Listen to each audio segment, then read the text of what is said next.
নমস্কাৰ বন্ধুসকল, সানি টেকনলজি ইউটিউব চেনেললৈ মই সানি আপোনালোক সকলোকে পুনৰবাৰ স্বাগতম জনাইছোঁ। তো বন্ধু বান্ধৱীসকল, আজি সন্ধিয়া আপোনালোকৰ বাবে 9টাকৈ গুৰুত্বপূৰ্ণ খবৰ ওলাই আহিছে। গোটেইকেইটা খবৰে আপোনালোকৰ বাবে বহুতেই গুৰুত্বপূৰ্ণ। তো সম্পূৰ্ণকৈ ভিডিঅ'টো শেষলৈকে স্কিপ নকৰাকৈ চাই থাকক। তো বন্ধু বান্ধৱীসকল, এতিয়ালৈকে যদি ভিডিঅ'টো লাইক কৰা নাই, প্লিজ এটা লাইক কৰিব, ভিডিঅ'টো শ্বেয়াৰ কৰিব আপোনালোকৰ ফ্ৰেণ্ডসকলৰ মাজত। আৰু এতিয়ালৈকে যদি এই চেনেলটো ছাবস্ক্ৰাইব কৰা নাই, প্লিজ ছাবস্ক্ৰাইব কৰি ছাইডত থকা যিটো বেল আইকন আছে প্ৰেছ কৰি অল অপশ্যনটো ক্লিক কৰিব। মই যেতিয়া আপোনালোকৰ বাবে এনেকুৱা ধৰণৰ ভিডিঅ'সমূহ দিম, তেতিয়া আপোনালোকে সকলোতকৈ ফাৰ্ষ্টত ন'টিফিকেশ্যনসমূহ পাই থাকিব। তো বন্ধু বান্ধৱীসকল, আহক ভিডিঅ'টো আৰম্ভ কৰোঁ। বন্ধু বান্ধৱীসকল, আজি সন্ধিয়াৰ প্ৰথম খবৰটি হৈছে এটা ডাঙৰ খবৰ, এটা গুৰুত্বপূৰ্ণ খবৰ।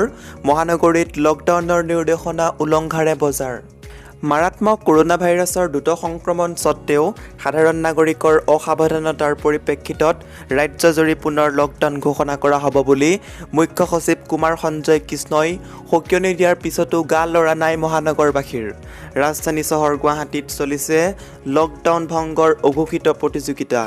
সপ্তাহটোত মাত্ৰ দুদিনৰ বাবে ৰাজ্য চৰকাৰে ঘোষণা কৰা লকডাউন পালন কৰিবলৈও যেন আগ্ৰহী নহয় গুৱাহাটীবাসী। অপ্ৰয়োজনীয়ভাৱে ঘৰৰ বাহিৰলৈ নোলাবলৈ বাৰম্বাৰ আহ্বান জনোৱাৰ পিছতো বিপৰীত দৃশ্যহে পৰিলক্ষিত হৈছে মহানগৰীত। উইকেণ্ড লকডাউন ভংগ কৰি আজিৰ দিনটোত মহানগৰীৰ বিভিন্ন প্ৰান্তত বহিল সাপ্তাহিক বজাৰ। গুৱাহাটীৰ মালিগাঁও, লাল গণেশ, নুনমাটি, হাতীগাঁও, গণেশগুৰি, জালুকবাৰী, ফটাশিল, আমবাৰী আদি অঞ্চলত লকডাউন অমান্য কৰি বজাৰত হেতা ওপৰা লগোৱা পৰিলক্ষিত হয় একাংশ গ্ৰাহকে। লক্ষণীয়ভাৱে বজাৰলৈ ওলাই অহা গ্ৰাহক তথা ব্যৱসায়ীসকলে স্বাস্থ্যবিধিসমূহ মানি চলা দেখা নগ'ল। অধিকাংশ লোকেই মাস্ক পৰিধান নকৰাকৈয়ে বজাৰলৈ ওলাই আহে। তদুপৰি বজাৰসমূহত সামাজিক দূৰত্ব নৰখাকৈয়ে গ্ৰাহকে সামগ্ৰী ক্ৰয় কৰিবলৈ হেতা ওপৰা লগায়। উল্লেখ্য যে ৰাজ্যত কৰোনাৰ সংক্ৰমণে ভয়াৱহ ৰূপ ধাৰণ কৰিছে। মাৰাত্মক কৰোনা ভাইৰাছত আক্ৰান্ত লোকৰ সংখ্যাই 1 লাখৰ ঘৰ অতিক্ৰম কৰিছে। বিশেষকৈ গুৱাহাটীত কৰোনাৰ দ্ৰুত সংক্ৰমণ ৰাজ্য চৰকাৰত উদ্বিগ্ন হৈ পৰিছে, যাৰ পৰিপ্ৰেক্ষিতত গুৱাহাটীত 21 দিনৰ বাবে ঘোষণা কৰা হৈছিল সম্পূৰ্ণ লকডাউন। সমান্তৰালভাৱে ৰাজ্যজুৰি বলবৎ কৰা হয় উইকেণ্ড লকডাউন, অৰ্থাৎ প্ৰতি সপ্তাহৰ শনি আৰু দেওবাৰে ৰাজ্যৰ পৌৰ নিগম আৰু পৌৰসভাৰ অন্তৰ্গত অঞ্চলসমূহত সম্পূৰ্ণ লকডাউন বলবৎ কৰা হয়, যাতে কৰোনা ভাইৰাছৰ গণ সংক্ৰমণ কিছু পৰিমাণে হ'লেও ৰোধ কৰিব পৰা যায়। কিন্তু ৰাজ্য চৰকাৰৰ উদ্বিগ্ন হৈ পৰাৰ সময়তে কৰোনা ভাইৰাছত সংক্ৰমণ হয় যেন অকণো চিন্তিত নহয় মহানগৰবাসী। মাস্ক পৰিধান নকৰাকৈ বজাৰ সমাৰৰ লগতে কৰ্তব্যলৈ একাংশ লোকক ওলাই অহা দেখা গৈছে। অৰ্থনৈতিক কাম কাজ সুচাৰুৰূপে চলাৰ লগতে ৰাইজৰ সুবিধাৰ বাবে লকডাউন শিথিল কৰা দিশসমূহত নিশা 9 বজা পৰ্যন্ত দোকান পোহাৰ খোলাৰ অনুমতি দিয়া হৈছে। তাত সত্ত্বেও উইকেণ্ড লকডাউনৰ দিন দুটাত বজাৰ কৰিবলৈ মহানগৰীখনৰ লোকসকল ওলাই অহা কাৰ্যই সকলোকে চিন্তিত কৰি তুলিছে। আৰু আজিৰ পাছৰ খবৰটি হৈছে ভৱিষ্যত নিধিৰ ধন উলিয়াবলৈ অফলাইন ব্যৱস্থা অব্যাহত থকাৰ দাবী চিটুৰ। লকডাউনৰ ফলত বিগত 6 মাহ ধৰি বহু কল কাৰখানা বন্ধ হৈ থকাৰ ফলত কৰ্মহীন হৈ পৰিছে হাজাৰ হাজাৰ শ্ৰমিক কৰ্মচাৰী। ইয়াৰ অধিক সংখ্যক প্ৰতিষ্ঠানে চৰকাৰী নিৰ্দেশনাৰ পিছতো শ্ৰমিক কৰ্মচাৰীৰ দৰমহা আদায় নিদিয়াৰ পৰিপ্ৰেক্ষিতত পানীত হাঁহ নচৰা অৱস্থা হৈছে। উপায়ান্তৰ নাপাই শ্ৰমিকসকলে কৰ্মচাৰীৰ ভৱিষ্যত নিধিৰ ধন উলিওৱাৰ বাবে হেতা ওপৰা লগাইছে। কিন্তু এই ক্ষেত্ৰত চৰম হাৰাশাস্তিৰ সন্মুখীন হ'বলগীয়া হৈছে শ্ৰমিক কৰ্মচাৰীসকল। শেহতীয়াকৈ দৈনিক শ শ্ৰমিকে নিজৰ ভৱিষ্যত নিধিৰ ধন উলিয়াবলৈ গৈ কাৰ্যালয়টোৰ কৰ্মচাৰীৰ দ্বাৰা হাৰাশাস্তিৰ মুখামুখি হৈ উভতি আহিব লগা হৈছে। জানিব পৰা মতে EPFৰ ধন উলিওৱা ক্ষেত্ৰত আকস্মিকভাৱে অনলাইন ব্যৱস্থাৰ কথা ঘোষণা কৰিছে ভৱিষ্যত নিধি কাৰ্যালয়ে। কিন্তু অধিক সংখ্যক শ্ৰমিক কৰ্মচাৰী অনলাইন সম্পৰ্কত অজ্ঞ হোৱাই নহয়, বহু লোকৰ এই পৰ্যন্ত আধাৰ কাৰ্ড নথকাত অনলাইন ব্যৱস্থাটো সফল হ'ব পৰা নাই। ফলত অৰ্থৰ নাটনিত ভুগি থকা কৰ্মচাৰীসকলৰ সম্প্ৰতি লঘোণে থাকিবলগীয়া অৱস্থা হৈছে।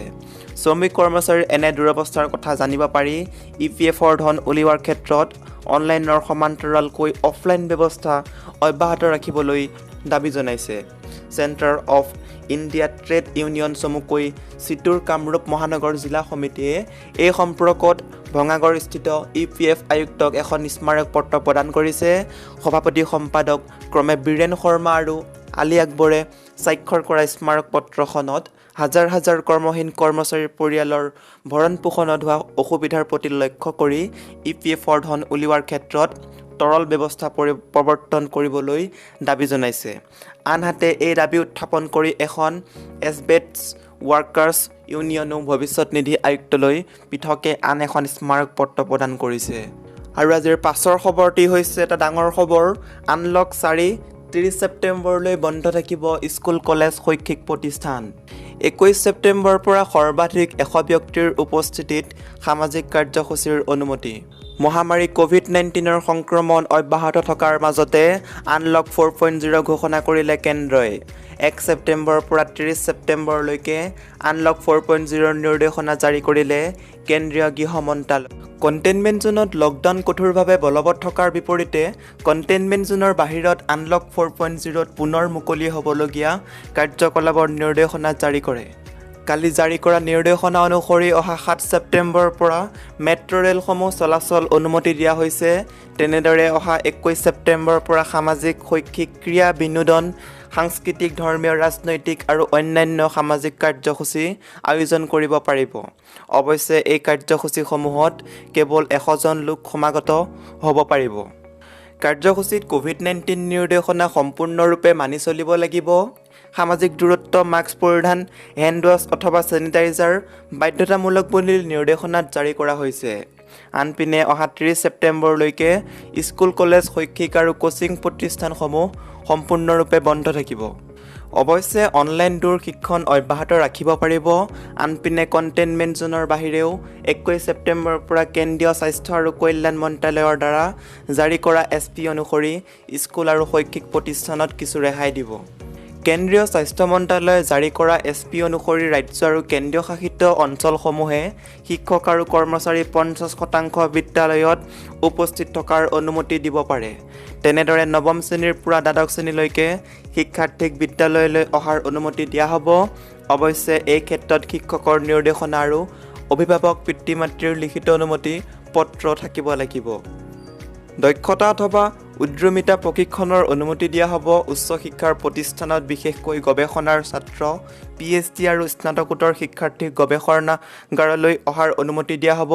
কাৰিকৰী আৰু প্ৰশিক্ষণ প্ৰতিষ্ঠানসমূহ খোলাৰ অনুমতি দিয়া হ'ব। কেন্দ্ৰীয় গৃহ মন্ত্ৰালয়ৰ সৈতে উচ্চ শিক্ষাৰ বিভাগে পৰামৰ্শ অনুসৰি অনুমতি দিব পাৰিব। আনলক 4.0ৰ নিৰ্দেশনা অনুসৰি কণ্টেইনমেণ্ট জোনৰ বাহিৰত উল্লেখিত কাৰ্যকলাপত শিথিলতা আনিলেও কণ্টেইনমেণ্ট জোনত 30 ছেপ্টেম্বৰলৈকে কঠোৰভাৱে বলবৎ থাকিব লকডাউন। উল্লেখ্য যে কণ্টেইনমেণ্ট জোনৰ বাহিৰত ৰাজ্যসমূহে কোনো স্থানীয় লকডাউন দিব নোৱাৰিব। কেন্দ্ৰীয় চৰকাৰৰ সৈতে পৰামৰ্শ অবিহনে কণ্টেইনমেণ্ট জোনৰ বাহিৰত ৰাজ্য কেন্দ্ৰীয় শাসিত অঞ্চলসমূহে কোনো লকডাউন বলবৎ কৰিব নোৱাৰিব। আন্তঃৰাজ্যিক আৰু আন্তঃজিলাত চলাচলত কোনো প্ৰতিবন্ধকতা ৰাখিব নোৱাৰিব। তাৎপৰ্যপূৰ্ণ যে পূৰ্বৰ নিৰ্দেশনাৰ দৰে 65 বছৰ ঊৰ্ধ্বৰ বয়সৰ অসুস্থ নাগৰিক, গৰ্ভৱতী মহিলা আৰু 10 বছৰৰ শিশু ঘৰতে থাকিব লাগিব। অৱশ্যে অত্যাৱশ্যকীয় প্ৰয়োজনীয় আৰু স্বাস্থ্য সন্দৰ্ভত এনে লোকসকল বাহিৰলৈ আহিব পাৰিব। আনপিনে মোবাইল এপ আৰোগ্য সেতু প্ৰয়োগ কৰাটো নিৰ্দেশনাত গুৰুত্ব দিয়া হৈছে। আজিৰ পাছৰ খবৰটি হৈছে এটা ডাঙৰ খবৰ। ৰাজ্যিক কৰ্মচাৰীলৈ সুখবৰ। 1 ছেপ্টেম্বৰতেই পাব আগষ্ট মাহৰ দৰমহা। ৰাজ্যিক কৰ্মচাৰীসকলৰ বাবে সুখবৰ। অহা 1 ছেপ্টেম্বৰতে লাভ কৰিব আগষ্ট মাহৰ দৰমহা। বিত্ত বাজেট বিভাগে কালি প্ৰতিখন জিলাৰ কোষাগাৰ বিষয়াসকলক এক তাঁৰবাৰ্তা যোগে নং BB 189/2016 139 ৰাজ্যিক কৰ্মচাৰী আৰু পেঞ্চনাৰসকলৰ আগষ্ট মাহৰ দৰমহা, বিল মজুৰি, পেঞ্চনৰ বিল আদি অহা 1 ছেপ্টেম্বৰৰ পৰা পাছ কৰিবলৈ নিৰ্দেশ দিছে। ইয়াৰ লগে লগে ৰাজ্যিক কৰ্মচাৰী আৰু পেঞ্চনাৰসকলে অহা 1 ছেপ্টেম্বৰৰ পৰা আগষ্ট মাহৰ দৰমহা আৰু পেঞ্চন লাভ কৰাৰ পথ প্ৰশস্ত হৈ পৰে। আজিৰ পাছৰ খবৰটি হৈছে MMCHত শিশু ক'ভিড সেৱা কেন্দ্ৰ মুকলি। স্বাস্থ্যমন্ত্ৰী ডক্টৰ হিমন্ত বিশ্ব শৰ্মাৰ মন্তব্য। স্বাস্থ্যমন্ত্ৰী হিমন্ত বিশ্ব শৰ্মাই আজি মহানগৰীৰ MMCHত মুকলি কৰে বাগৰি শিশু ক'ভিড সেৱা কেন্দ্ৰ। ৰাজ্যত শিশুসকলো আক্ৰান্ত হৈছে কৰোনা ভাইৰাছত। 1 লাখৰ ঘৰ অতিক্ৰম কৰিছে। কৰোনা আক্ৰান্তৰ সংখ্যাই এই ৱাৰ্ডত আছে 55খন বিচনা। এই বুলি টুইটাৰত জনাইছে হিমন্ত বিশ্ব শৰ্মাই। আপোনালোকে টুইটটো নিশ্চয় দেখিব পাৰিছে। আৰু আজিৰ পাছৰ খবৰটি হৈছে জনসংখ্যা বিস্ফোৰণ ৰাষ্ট্ৰ আৰু ধৰ্মৰ বাবে ডাঙৰ বিপদ। কঠোৰ জনসংখ্যা নিয়ন্ত্ৰণ আইনৰ পোষকতা জনসংখ্যা সমাধান ফাউণ্ডেশ্যনৰ। জনসংখ্যা ফাউণ্ডেশ্যনত উত্তৰ পূৰ্বাঞ্চলৰ দ্বাৰা অনলাইন বৈঠক। দেশৰ উন্নয়নৰ বাবে জনসংখ্যা বিস্ফোৰণে আটাইতকৈ বেছি বাধা প্ৰদান কৰিছে। জনসংখ্যা নিয়ন্ত্ৰণ আইন দেশৰ বাবে এতিয়া অত্যন্ত আৱশ্যক হৈ পৰিছে। জনসংখ্যা বিস্ফোৰণ ৰাষ্ট্ৰ আৰু ধৰ্মৰ বাবে ডাঙৰ বিপদ। গতিকে এই বিপদৰ পৰা ৰক্ষা পাবলৈ এখন কঠোৰ জনসংখ্যা নিয়ন্ত্ৰণ আইনৰ প্ৰয়োজন। এই কথা উল্লেখ কৰিছে জনসংখ্যা সমাধান ফাউণ্ডেশ্যনৰ ৰাষ্ট্ৰীয় অধ্যক্ষ শ্ৰী অনিল চৌধুৰীৰ। শনিবাৰে সন্ধিয়া 8 বজাত অনলাইনৰ জৰিয়তে জনসংখ্যা সমাধান ফাউণ্ডেশ্যনৰ অসম তথা উত্তৰ পূব ভাৰতত কাৰ্যকৰ্তাসকলৰ এখন ছেমিনাৰ অনুষ্ঠিত হয়। এই বৈঠকত ফাউণ্ডেশ্যনৰ ৰাষ্ট্ৰীয় অধ্যক্ষ শ্ৰী অনিল চৌধুৰী আৰু ৰাষ্ট্ৰীয় মহাসচিব তথা উত্তৰ পূব ভাৰতৰ প্ৰভাৰী শ্ৰী কৃষ্ণ মুৰাৰী অংশগ্ৰহণ কৰে। এই বৈঠকত অসম প্ৰান্তৰ অধ্যক্ষ শ্ৰী শিৱপ্ৰসাদ শৰ্মা, প্ৰান্তৰ সংযোজন শ্ৰী নিপেন শইকীয়া, উত্তৰ পূব ভাৰতৰ জনসংখ্যা সমাধান ফাউণ্ডেশ্যনৰ অধ্যক্ষ শ্ৰী শৈলেন্দ্ৰ পাণ্ডে আৰু সংযোজন শ্ৰী লালজী সোণাৰীয়ে উত্তৰ পূব প্ৰান্তৰ সমস্যা আৰু সমাধানৰ বিষয়ে মাৰ্গদৰ্শন কৰে। বৈঠকত অসমৰ বিভিন্ন জিলাৰ লগতে মেঘালয়, মণিপুৰ, অৰুণাচল প্ৰদেশ, ত্ৰিপুৰা, নাগালেণ্ড আৰু মিজোৰামৰ কাৰ্যকৰ্তাইও অংশগ্ৰহণ কৰে। আগন্তুক দিনত ৰাষ্ট্ৰৰ সন্মুখত এখন কঠোৰ জনসংখ্যা নিয়ন্ত্ৰণ আইনৰ যে বিকল্প নাই, সেই কথাও উল্লেখ কৰে অনিল চৌধুৰীয়ে। তেওঁ আনকি অসম প্ৰান্তৰ কাৰ্যকৰ্তাসকলে ইয়াৰ বাবে চলোৱা সজাগতা অভিযানৰো ভূয়সী প্ৰশংসা কৰে। বৈঠকত ৰাষ্ট্ৰীয় মহাসচিব শ্ৰী কৃষ্ণ মুৰাৰীৰে উত্তৰ পূব ভাৰত তথা অসম জনসংখ্যা সমাধান ফাউণ্ডেশ্যনে অতি কম সময়ৰ ভিতৰত ব্যাপক প্ৰভাৱ বিস্তাৰ লাভ কৰাৰ লগতে কাৰ্যকৰ্তালৈ ধন্যবাদ জ্ঞাপন কৰে আৰু অসমৰ সকলো ৰাষ্ট্ৰবাদী সংবাদ মাধ্যমক কৃতজ্ঞতা জ্ঞাপন কৰে। আহি থকা দিনত সকলো ভূমিপুত্ৰ আৰু ভৱিষ্যত প্ৰজন্মৰ সুৰক্ষা নিশ্চিত কৰিবলৈ দেশত এখন কঠোৰ জনসংখ্যা নিয়ন্ত্ৰণ আইন প্ৰণয়ন কৰাৰ বাবে এই অভিযান চলাই নিবলৈ জনসংখ্যা সমাধান ফাউণ্ডেশ্যনৰ প্ৰতি সকলো ৰাষ্ট্ৰবাদীক শক্তি যোগান ধৰিবলৈ আহ্বান জনায়। আৰু আজিৰ পাছৰ খবৰটি হৈছে এটা ডাঙৰ খবৰ। আপুনি গাড়ী চলাওঁতে খিৰিকীৰ গ্লাছ খুলি থয় নেকি? ভয়ংকৰ বিপদ আহিব পাৰে আপোনাৰ জীৱনলৈ। বিজ্ঞানীসকলে বিশ্বৰ 10খন নগৰত নাগৰিকসকলে সেৱন কৰি অহা বায়ু প্ৰদূষণবোৰৰ ওপৰত বিস্তৃত গৱেষণা চলায়। আপুনি গাড়ী চলাওঁতে খিৰিকীৰ গ্লাছ খুলি থয় নেকি? যদিহে আপোনাৰ গাড়ীৰ খিৰিকীৰ গ্লাছ খোলা ৰাখে তেন্তে সাৱধান হওক, কাৰণ শেহতীয়াকৈ গৱেষণাত প্ৰকাশ পাইছে যে খিৰিকীৰ গ্লাছ খুলি গাড়ী চলালে কোনো এজন লোক 80% বেছিকৈ বায়ু প্ৰদূষণৰ গ্ৰাসত পৰে। বিশ্বৰ তুলনামূলকভাৱে কম ধনী দেশসমূহত খিৰিকীৰ গ্লাছ খোলা ৰখা গাড়ীৰ ভিতৰত অত্যাধিক মাত্ৰাত পোৱা যায় বায়ু প্ৰদূষণসমূহ। কাৰণ বহু লোকে বতাহ চলাচলৰ বাবে গাড়ীৰ খিৰিকীৰ গ্লাছ খুলি থ'বলৈ ভাল পায়। বিশ্ব স্বাস্থ্য সংস্থাৰ তথ্য অনুসৰি বছৰি প্ৰায় 70 লাখ লোকৰ মৃত্যু হয় বায়ু প্ৰদূষণৰ ফলত। হুৰ তথ্য অনুসৰি 10জন লোকৰ ভিতৰত 9জনেই উশাহত অত্যাধিক মাত্ৰাত প্ৰদূষিত বায়ু সেৱন কৰে। বিজ্ঞানীসকলে বিশ্বৰ 10খন নগৰত নাগৰিকসকলে সেৱন কৰি অহা বায়ু প্ৰদূষণবোৰৰ ওপৰত বিস্তৃত গৱেষণা চলায়। বিশ্বৰ বিভিন্ন প্ৰান্তৰ এই নগৰসমূহৰ ভিতৰত আছে ঢাকা, চেন্নাই, গুৱাহাটী, চাও পাউলো, কাইৰো, চুলেমাইনা আৰু আদিছ আবাবা। বিজ্ঞানীৰ দলটোৱে গাড়ীসমূহৰ ভিতৰত নগৰৰ ব্যস্ততাপূৰ্ণ সময়ত PM2.5 আৰু PM10ৰ দৰে বায়ু প্ৰদূষণসমূহৰ মাত্ৰাৰ জোখ লয়। ইয়াৰ জৰিয়তে বায়ুমণ্ডলত থকা সূক্ষ্ম প্ৰদূষণসমূহৰ পৰিমাণ বিষয়েও জানিব পৰা যায়। গৱেষকৰ দলটোৱে এই নগৰসমূহত দিনটোৰ কম ভিৰ থকা সময়তো প্ৰদূষণসমূহৰ তথ্য সংগ্ৰহ কৰে। গৱেষকসকলৰ দলটোৱে এই প্ৰদূষণসমূহৰ মাত্ৰাৰ ওপৰত গাড়ীৰ ভিতৰত ফেন চলালে বা খিৰিকীৰ গ্লাছ খুলি থ'লে কি প্ৰভাৱ পৰে সেয়া নিৰ্ণয় কৰাৰ চেষ্টা কৰে। আৰু আজিৰ শেহতীয়া খবৰটি হৈছে ঐতিহাসিক এবাৰলৈও নাবাঢ়িল দাম। 6 বছৰে আটাইতকৈ সস্তাত বিদ্যুৎ যোগান দিল্লীবাসীক প্ৰতিশ্ৰুতি ৰক্ষা আপ চৰকাৰৰ। আপ মানে হৈছে আম আদমি পাৰ্টি। প্ৰতিশ্ৰুতি ৰক্ষা কৰি দিল্লীত বিদ্যুৎৰ দামত কোনো পৰিৱৰ্তন নকৰিলে কেজৰিৱাল চৰকাৰে। বিদ্যুৎৰ মাচুল বৃদ্ধি নহ'লে যথেষ্ট সকাহ পায়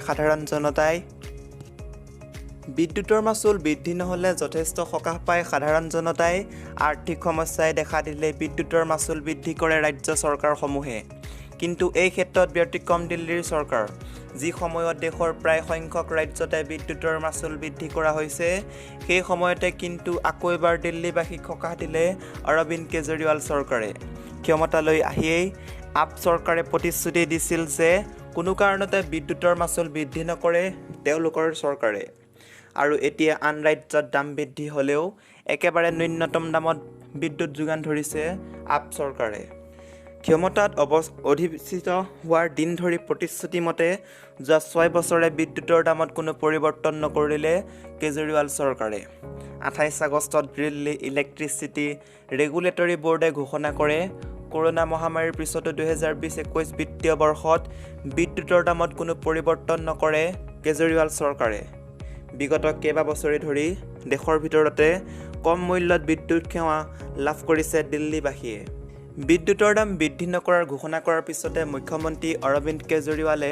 দিল্লীবাসীক অভিনন্দন জনাই তেওঁ লিখে যে এতিয়া বছৰৰ পিছত বছৰ ধৰি সমগ্ৰ দেশতে বিদ্যুতৰ দাম বঢ়োৱা হৈছে কিন্তু দিল্লী চৰকাৰে কোনো দাম বৃদ্ধিত অনুমোদন জনোৱা নাই আনকি কিছু ক্ষেত্ৰত হ্ৰাস কৰাহে হৈছে বিদ্যুতৰ দাম এয়া ঐতিহাসিক দিল্লীবাসীৰ বাবে এয়া সম্ভৱ হৈ উঠিছে ৰাজধানীবাসীয়ে এখন সৎ চৰকাৰ গঢ়ি তোলাৰ বাবে দিল্লীবাসীক ধন্যবাদ এই বুলি মন্তব্য কৰিছে দিল্লীৰ চৰকাৰ কেজৰিৱাল চৰকাৰ তো বন্ধু বান্ধৱীসকল আজি আপোনালোকক এই ভিডিঅ'টোৰ মাধ্যমেৰে বহুকেইটা গুৰুত্বপূৰ্ণ খবৰ দিব চেষ্টা কৰিলোঁ যদি খবৰকেইটা শুনি ভাল লাগিছে লাইক কৰিব শ্বেয়াৰ কৰিব চেনেলটো ছাবস্ক্ৰাইব কৰিব একেবাৰে নাপাহৰিব এনেকুৱা ধৰণৰ ৰেগুলাৰ খবৰসমূহ পাই থাকিবলৈ তো বন্ধু বান্ধৱীসকল আজিলৈ বাই বাই আকৌ এটা নেক্সট ভিডিঅ'ত লগ পাম জয় আই অসম